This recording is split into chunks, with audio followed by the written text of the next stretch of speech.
Hello YouTube, it is me, the Gaming Canadian again for another episode.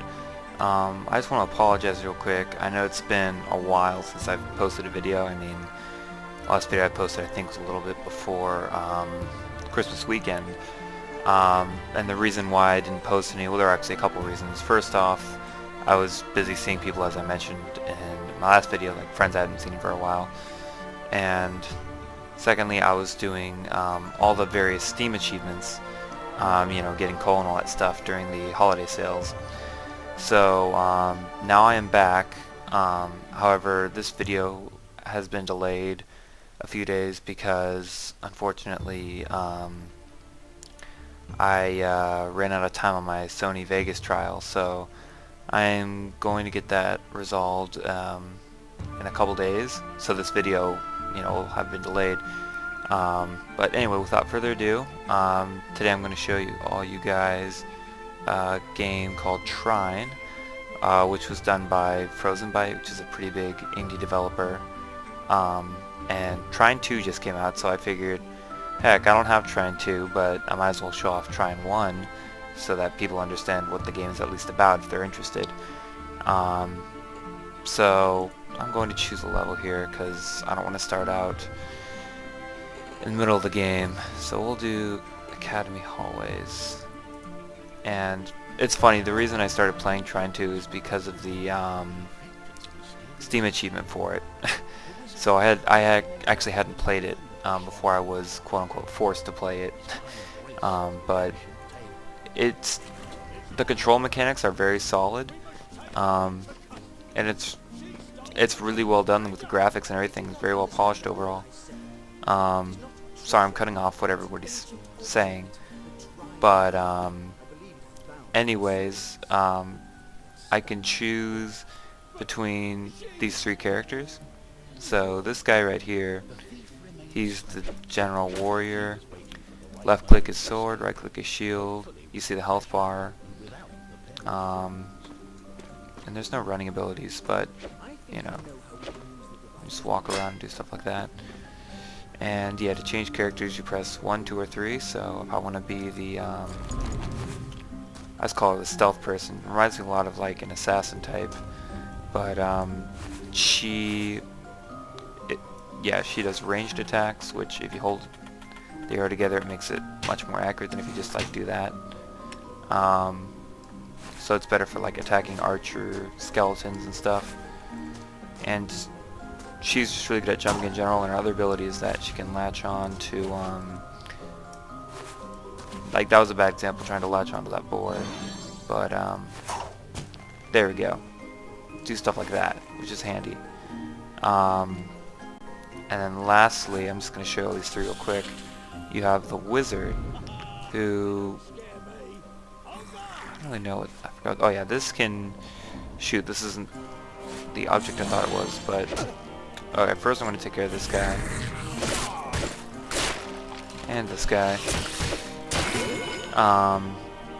So yeah, what the wizard can do with right click is move these boxes around, and that allows you to build handy structures and the like for climbing up stuff.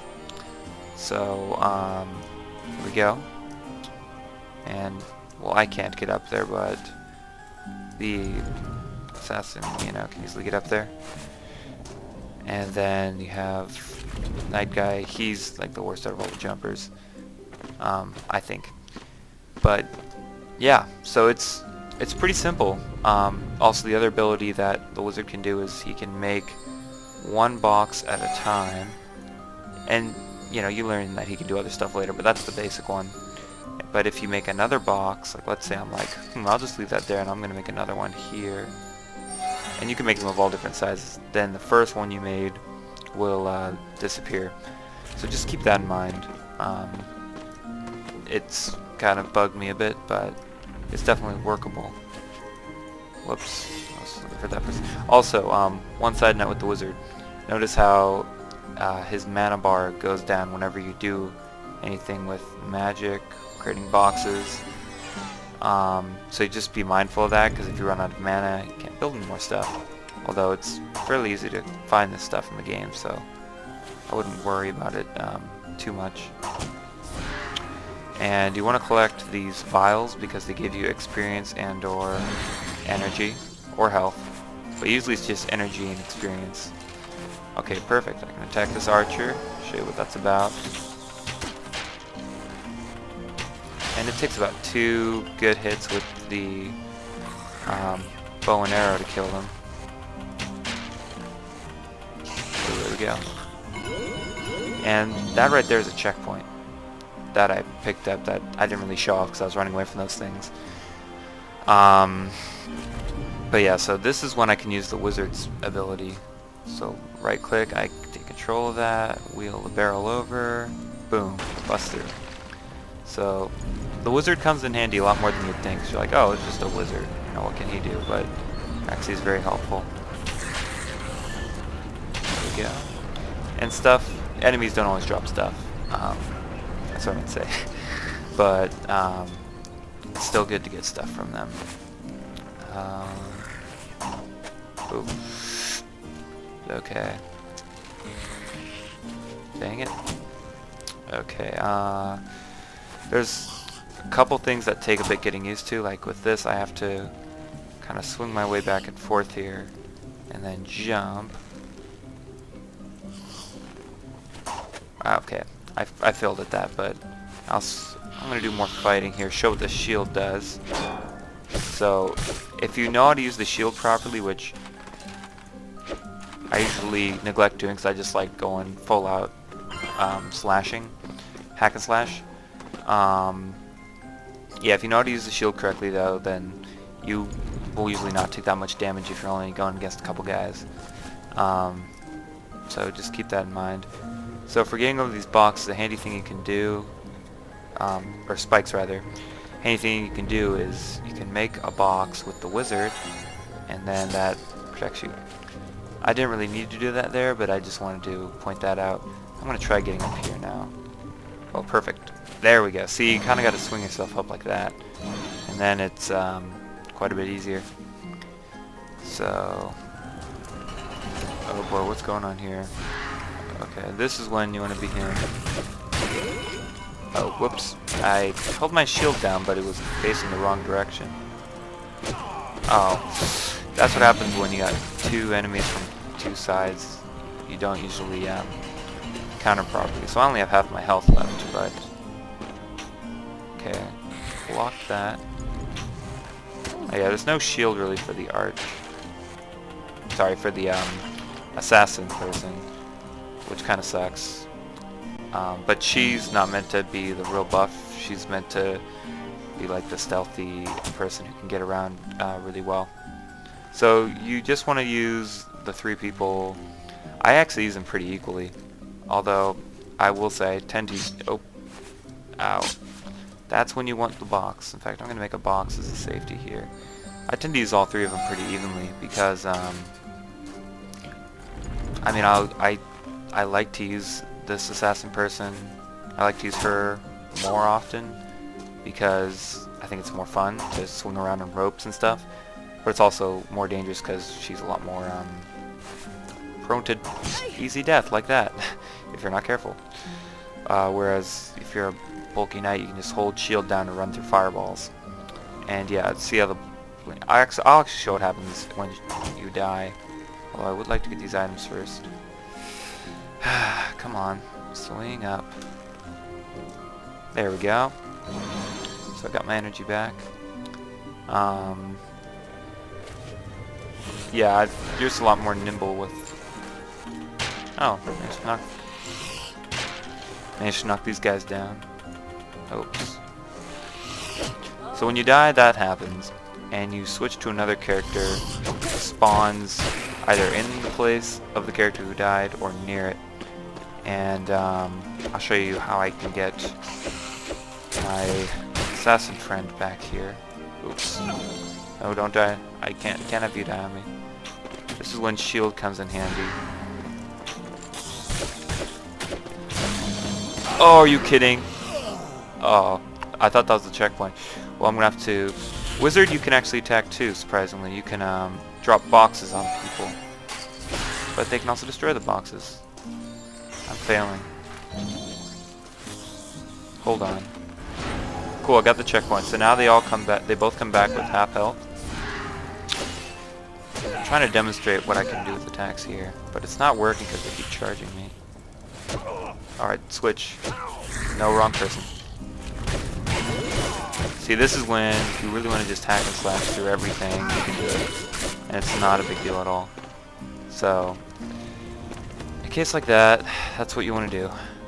And yeah, I got full health with everyone, which is cool. And oh, whoa. Yeah, the problem with a heavy guy like the Knight is that when you're going on these balance things, it's very sensitive. Also, the Wizard is usually what you solve puzzles with, like that. So it's how do you get platforms? Well, you gotta bend them up and... well, I messed that up. Up and around there. And this one goes... oops, wrong side. Oh. Guess that was stable. That should not have happened. Oh well. More boxes here. But yeah, you can definitely feel the weight differences with the characters. I mean, obviously the assassin, she's the most nimble, and you can definitely feel the bulk with him. Ah, took damage. Ah, I did not know you could have the skeletons die by a fireball. That's good to know. So in these, you want to be real careful, because that's how you can lose a lot of health very quickly. Those are just more spikes down there, in case you're wondering. There's a checkpoint, and opened up a passage down there. Okay, managed to get him too quickly, but now yeah, I gotta be. Oops. Oh, see, that's when you want. No. To grab onto. Well, I guess I gotta resort to that. Ta-da! And I'll go back to this. So this is another way I can go through this. Although, like I said, it is a bit more dangerous. Yeah, I just lost half my health there. We're not gonna do that again. Oh, whoops! That was careless.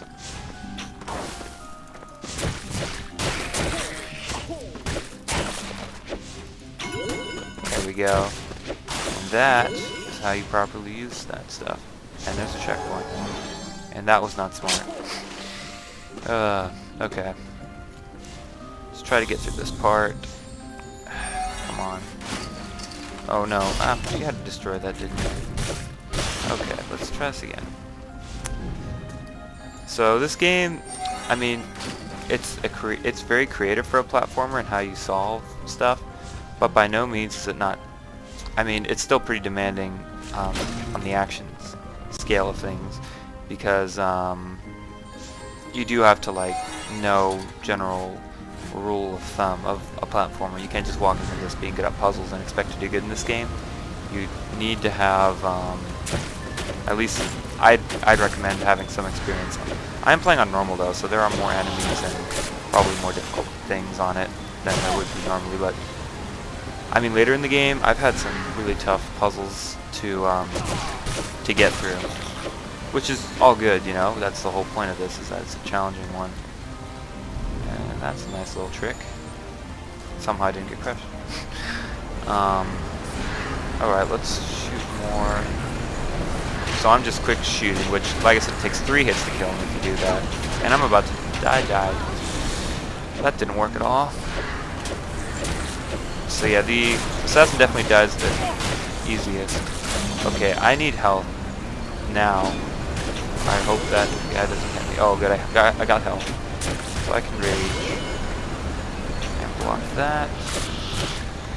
But I'm going to cut my video off for today since I am, I believe, out of time now. But thank you very much for watching, and that is Trine. So please feel free to check it out on Steam. It's got to be like only $5 by now. Trine 2 is only $10, and that's brand new. So please check those out, and thank you for watching. I will see you in a bit.